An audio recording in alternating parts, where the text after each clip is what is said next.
All right, so now that Bob has actually centrifuged the tubes for 10 minutes, he discarded the supernatant into a waste bottle.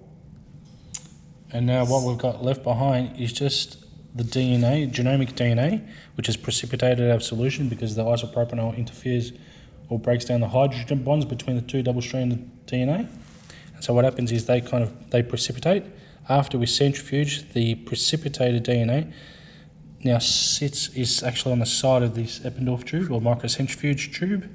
And because we use the hinge was pointed outwards when we put in the centrifuge, we know that our DNA is now located on this side here. Even though you can't see anything. Even though you can't see any DNA. You can see a small pellet of insoluble matter at the bottom. That might be a little bit of carbohydrates and all that, but that won't really interfere with our PCR.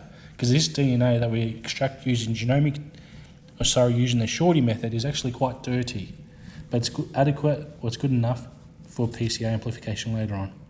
All right, so now the tubes are just placed upside down, and that just allows for the any residual isopropanol to just drain out, and just allow the tubes to dry.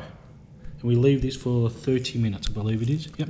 Leave it 30 minutes just upside down, just to dry the DNA sample and remove any residual isopropanol.